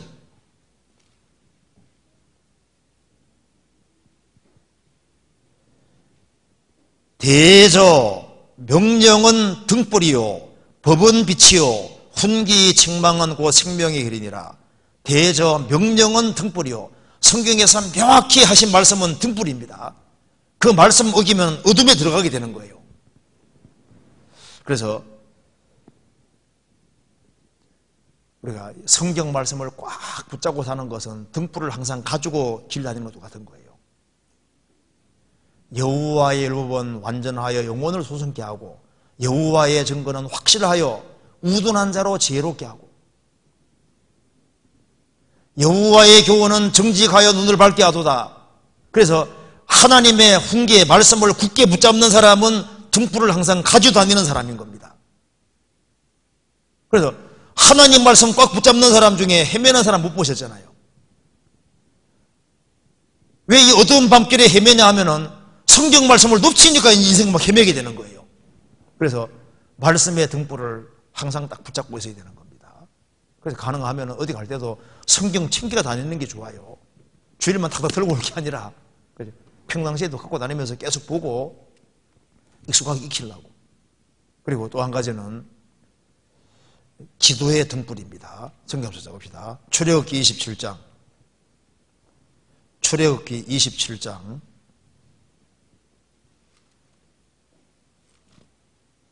27장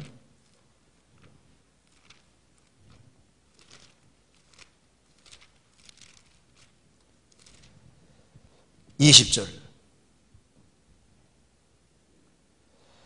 너는 또 이스라엘 자손에게 명하여 감나무로 지어낸 순결한 기름을 등불을 위하여 네게로 가져오게 하고 끊이지 말고 등불을 켜되 아론과 그 아들들로 회막 안에 증거궤 앞 시장 밖에서 저녁부터 아침까지 항상 여호와 앞에 그 등불을 감금하게 하라.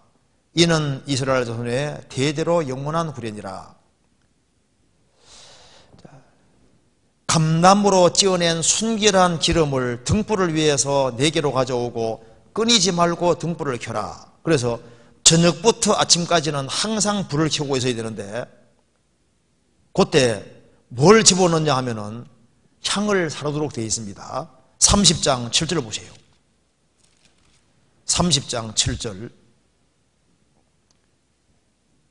등불을 켤 때, 끌 때 향을 사릅니다. 7절에 봅시다. 아론이 아침마다 그 위에 향기로운 향을 사르되 등불을 정리할 때 살을 찌며. 그러니까 저녁에 등불을 켤 때도 향을 사랍니다. 등불을 끌 때도 향을 사르고 끄는 거예요. 그 등불의 향이 뭔지 아시죠? 기도입니다. 기도. 그러니까 어떤 등불이 켜져 있었냐면은 저녁은 이스라엘의 하루 시작이잖아요. 하루 시작할 때, 하루 마칠 때, 그건 매일매일. 그래서 기도라는 등불을 계속 켜야 될 것을 말하고 있는 겁니다. 만일 기도하지 않으면 자기 주관대로 해버립니다. 그래서 사사기 1장에 처음 시작이 뭡니까? 여호와께 묻자와 가로되. 사사기 제일 마지막은 자기 소견에 옳은 대로 행하였더라. 하나님께 묻고 행하지 아니하고 자기의 수단 방법대로 하면 그러면 이제 사사시대가 오는 거예요. 문제가 심각해지게 되어 있는 겁니다. 그리고 또 한 가지는 이 성막 안에 등대의 등불을 항상 켜고 있으라고 했습니다. 그 등대 성막 안에 등불이 뭘까요? 그게 바로 모임입니다. 모임. 우리 그리스도인들이 모이는 자리가 성소거든요. 떡상이 있고 등대가 있고 향단이잖아요. 그리고 구원받은 사람 제사장이니까 제사장들이 거기에 떡상에 참여하고 등대에 참여하는 그게 뭡니까? 그리스도인들이 교제하는 자리인 거예요. 그러니까 모임의 등불입니다. 성막 안에 그 일곱 가닥으로 된 곳에 있는 그 등불이 뭡니까? 그리스도인들의 모임 가리키는 모임. 그래서 말씀의 등불, 기도의 등불, 또 한 가지는 모임의 등불을 켜고 있어야 되는 겁니다. 사도행전 20장에 보면은 안식구 전날에 바울 사도가 있을 때 사람들이 많이 모였는데 사람들이 많이 모였고 밤에 등불을 켜고 있었다고 되어 있죠? 그 모임의 등불입니다. 그래서 이 모임을 꾸준히 참여하는 것이 이게 참 중요한 문제인 거예요. 사도행전 20장 찾아봅시다. 20장 7절.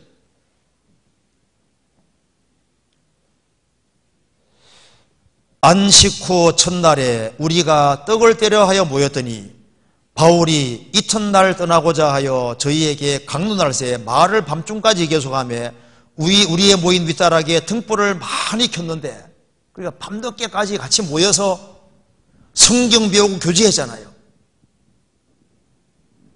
요즘 세상은 모였다 하면 그냥 술판 버리고 그런 모임 말고, 여기에 등불은 어떤 등불입니까? 같이 말씀 배우고 교제하는 등불이잖아요. 그래서 구원받고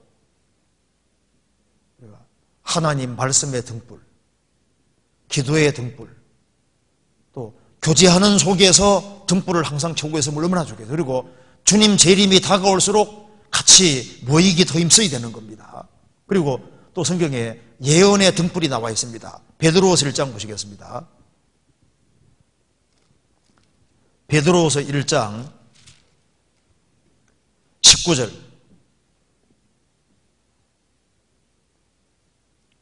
같이 읽어보겠습니다. 또 우리에게 더 확실한 예언이 있어 어두운 데 비치는 등불과 같으니 날이 새어 샛별이 너희 마음에 떠오르기까지 너희가 이것을 주의하는 것이 가하니라. 우리에게는 더 확실한 예언이 있다. 더 확실하다는 것은 이 베드로 사도가 변화성상에서 예수님 재림하는 예고편을 봤습니다. 마태복음 17장, 누가복음 9장에 나와 있잖아요. 재림 예고편을 봤는데 우리가 눈으로 본 것보다 더 확실한 것이 예언이다 그 말입니다. 우리에게는 더 확실한, 우리가 변화선상에서 재림하는 예고편 본 것보다 더 확실한 예언이 있어 어두운 데 비치는 등불과 같으니, 예언이 어두운 데 비치는 등불. 그래서 세상이 너무 어둡잖아요. 세상이 너무 아주 혼잡해지고 복잡해지고 있는데 성경 예언의 등불이 있으니까 세상이 어디까지 왔구나 이거 진행되는 걸 알 수 있잖아요. 성경의 예언을 놓쳐버리면은 세상이 어디로 흘러가는지 모르는 거예요. 성경 예언 등불을 붙잡지 않는 사람은 좀 세상 좋은 세상이 오는 줄 알고 있다니까요. 지금 무서운 한날이 홀날이 다가오고 있고 표받을 준비가 다 되고 있고 성경의 모든 징조가 다 나타나는 시대인데 성경 예언을 적을시켜 봐봐요. 완전히 인생을 헤매고 세상을 헤매고 세상 꿈을 꾸고 앞으로 좋은 세상 오는 줄 알고 그 착각하는 거예요. 그래서 우리에게 더 확실한 예언이 있어 어두운 데 비치는 등불과 같으니 날이 새어 샛별이 너희 마음에 떠오르기까지 너희가 이것을 주의하는 것이가 아니라 샛별이 떠오르고 해가 떠오르는 것처럼 주님의 재림의 징조가 나타나고 주님이 오시는데요.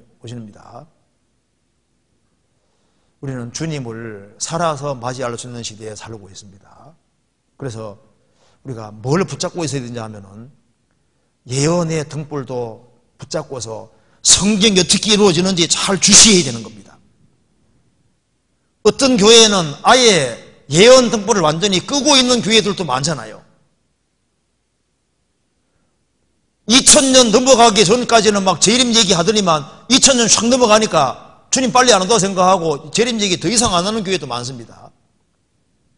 초대교회 당시에 증거가 없을 때도 재림 얘기를 그렇게 많이 했는데 우리는 지금 징조를 보는 시대니까 예언의 등불을 잘 붙잡고 있어야 되는 거예요. 이러한 일이 되는 것을 보거든 인자 가까이 곧 문 앞에 있는 줄 알라. 그래서 보잖아요. 그날이 가까움을 볼수록 더욱 그리하자. 그날이 가까움을 더욱 보는 것이 맞습니다. 진짜 우리는 놀라운 시대예요.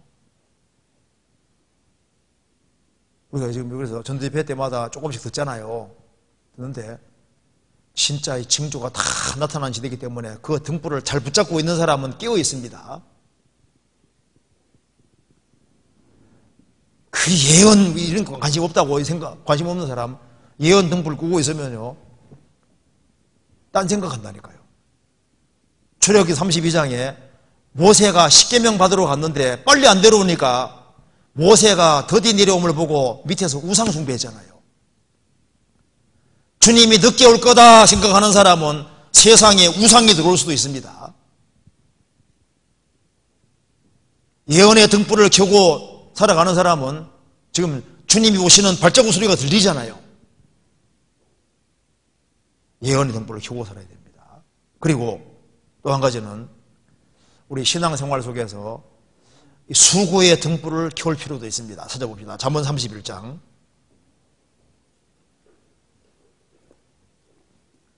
잠언 31장 현숙한 여인을 봅시다. 17, 16절에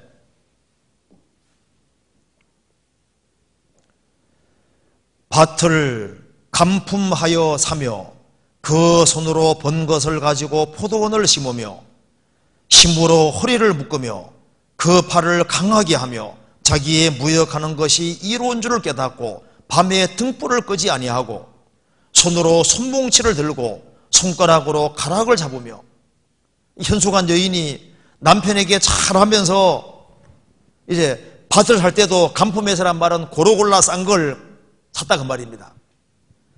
밭도 잘 골라서 사고 그 다음에 힘으로 허리를 묶고 팔을 강하게 하고 현숙한 여인 뜻이 원래 현숙하다는 뜻이 팔뚝 굵다 그런 뜻입니다.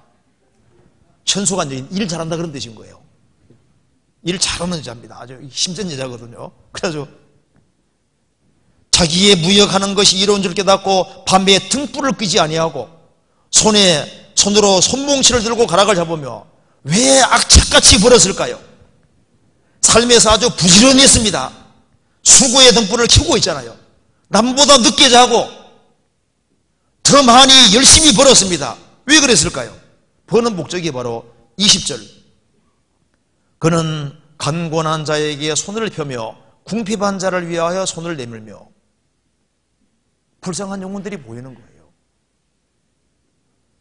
불쌍한 사람들, 궁핍한 사람들, 멸망하는 사람들이 많은데 그 사람들을 건지기 위해서 밤에 열심히 일하면서 아주 악착같이 모았는데 자기 먹고 살라고 한 것이 아니고 뭘 위해서입니까? 먼저는 불쌍한 사람들. 우리 세상에 왜 크리스천들이 열심히 벌고 그리고 자기는 최대한 적게 쓰고 악착같이 모아야 되냐 그 말입니다.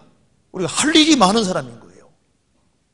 그래서 성경 사도행전에 다비다라는 여제자는 밤에 잠을 자지 않고 그 과부들을 위해서 옷을 많이 속옷과 겉옷을 많이 만들었잖아요.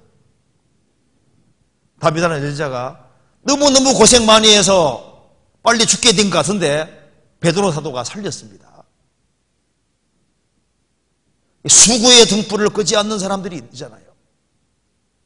교회 안에도 보면은 더 많이 수고하는 사람들이 있습니다. 왜? 그들은 목적이 확실하기 때문인 거예요. 자기 주어진 일에 아주 최선 다해서 하는 이유도 뭐냐 하면은 더 열심히 벌어서 그걸 잘 모아서 주님 앞에 할 일이 있기 때문에 그런 거예요. 그리고 또 성경에 선행의 등불이 나와 있습니다. 마태복음 5장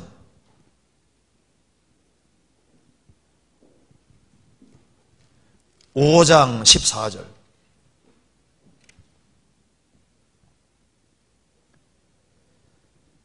너희는 세상의 빛이라.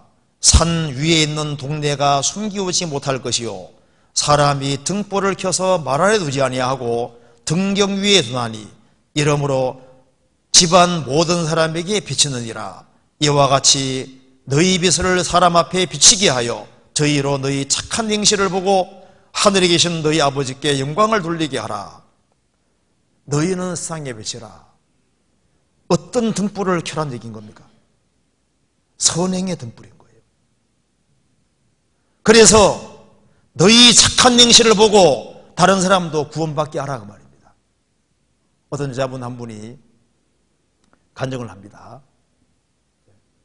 자기가 구원받게 된 계기가 같은 아파트에 사는 한 여자분이 하는 행동을 보고서 어떤 사람이 이게 엘리베이터에 토했다고 말입니다. 토했는데 아무도 안 볼 때 그 크리스찬인 여자가 이제 이걸 싹 치우는 거예요. 깨끗하게. 눈에 딱 들어옵니다. 그래서 유심 보니까 정말 남 안 보는 데서 열심히 이제 이렇게 수고하는 거예요. 착한 행실을 보입니다. 그래서 저에서 좀 가까이 되겠다 싶어서 가까이 하면서 나중에 구원까지 받게 됐습니다. 그걸 간증하니까 다른 사람들도 우리도 토하면 치우자. 근데 평상시에 그렇게 해야지. 그때면서 되는 게 아닙니다. 평상시에 착한 일을 하는 것이 그게 이제 영혼을 건지는 데 도움이 되게 돼 있어요. 그래서 이게 사람이 등불을 켜서 이 등불이 선행의 등불입니다. 선행. 그래서 이 그리스도인들이 이기적이고 개인적이고 그렇게 하면은 전도하기 어려워요. 선행의 등불을 켜라고 성경에서 말씀했습니다. 그리고 또 한 가지는요. 누가복음 15장 봅시다. 8절에 우리에게 이제 이 등불도 필요합니다. 누가복음 15장 8절.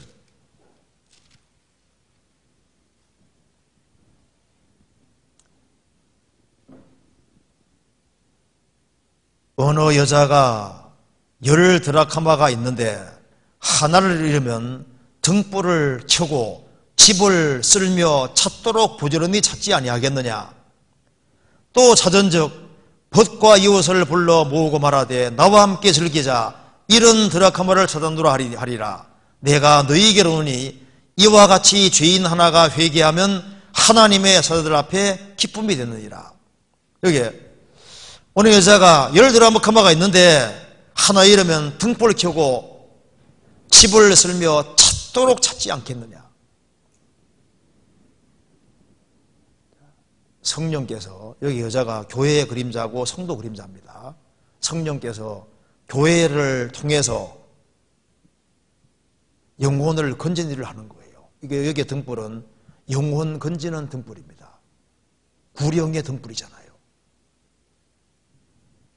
그래서 우리가 어떤 등불을 켜고 있어야 되냐 하면은 등불을 켜고 드라카마를 잡는 것처럼 등불을 켜고 죄인을 회개시키고 구원받게 하는 그 등불을 켜야 된다고 말입니다.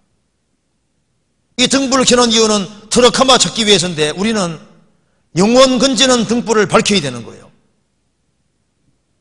이 수원 지역에도 구석교적에 이뤄진 영혼들이 많이 있고 세계적으로 이런 영혼들이 많이 있는데, 그래서 선행 중에서 제일 큰 선행은 뭡니까? 복음 전도인 겁니다. 이 세상에 제일 큰 악행이 뭘까요? 그리스도를 고의적으로 배척하는 죄는 인간이 범하는 제일 큰 죄잖아요. 우리는 그리스도를 영접했다고 하는 것은 우리는 주님 볼 때 제일 큰 선을 행한 사람인 거예요. 구원받는 게 선행이잖아요. 그리고 우리 신앙생활 속에서 가장 큰 선행은 영혼을 건지는 겁니다. 그게 제일 큰 선행에 속하는 거예요. 그래서 주께서 나의 등불을 켜시며 영혼이 환하게 불타고 있다는 것은, 밝아져 있다는 것은 다윗은 끊임없이 말씀 가까이 했잖아요. 그는 기도했습니다. 다윗은 그리고 모임도 중요시하고, 다윗은 성경을 정말 많이 아는 사람이고 예수님의 출임과 재림을 다 예언하고 있잖아요. 다윗은 누구보다도 더 많은 수고를 하고, 그리고 그는 진리 가운데 선을 행하고, 그리고 영혼을 건지고 세우는 그곳에 최선 다하고 생을 살았습니다. 주께서 나의 등불을 켜시며, 등불이 계속 타기 위해서는 감람유가 계속 공급되어야 되는 거예요. 찌은 감람유라고 되어 있잖아요. 우리가 주님 위해서 희생하고 수고하는 것이 있고, 그리고 계속 감금하라 그랬죠. 검사를 잘해서 빛이 계속 잘 타도록 그렇게 관심을 기울일 필요가 있는 겁니다. 그래서 여기 이제 등불을 켜고 서 있으라. 허리에 띠를 띠고 등불을 켜고 자기 위치를 지키고 서 있을 때 우리가 주님 앞에 축복을 받게 되는 겁니다. 우리는 지금 천국 가고 지옥 가는 갈림길에 서 있는 일종의 정고 등불과 똑같은 거예요. 우리가 말하는 말을 받아들이면은 그 사람들이 구원받고 영생 얻는 거고, 구원받은 사람의 경고를 무시하면 멸망으로 달려가는 사람이 되는 겁니다. 그래서 여기 이제 주께서 나의 등불을 켜시며 나의 흑암을 밝히시리로다. 주님이 영혼을 환하게 밝혀주시고, 다윗의 인생길에 선택의 기로가 얼마나 많았습니까? 그런데 주님께서 요리조리 다 피하게 해주시면서 주님이 다윗 길을 밝혀주시고 택할 길을 알게 해주시고 인생을 헤매지 않게 만들어주시고 그가 영광스럽게 되도록 길을 열어주신 겁니다. 그래서 그런 것을 포괄해서 주께서 나의 등불을 켜시며 나의 흑암을 밝히시리로다, 이렇게 얘기를 한 겁니다. 오늘 여기까지 말씀드리고 또 다음 기회에 하도록 하겠습니다. 같이 기도하시겠습니다. 자비로우신 우리 아버지 하나님, 역사의 마지막 시대를 살아가는 저희들에게 주의 복음을 알게 해주시고 또 주님의 은혜와 사랑 가운데 살게 해주시는 것을 감사합니다. 저희들을 구원하신 목적이 무엇인지를 잊지 아니할 수 있도록 도와주시고, 먹든지 마시든지 무엇을 하든지 다 하나님의 영광을 위해 할 수 있도록 도와주시고, 다시 오시는 주님 앞에 영광과 칭찬을 얻을 수 있도록 우리의 삶을 다스려 주시고 도와주시옵소서. 하나님 말씀으로 우리 영혼을 밝혀주시고 우리가 주 안에서 귀한 삶이 될 수 있도록 더욱 역사해 주시고 도와주시옵소서. 교회가 계획한 모든 일에 주님이 앞서 행해 주시고 주의 능력을 나타내 주시고 우리 모두를 귀하게 사용해 주옵소서. 주 예수 그리스도 이름으로 기도하옵나이다. 아멘.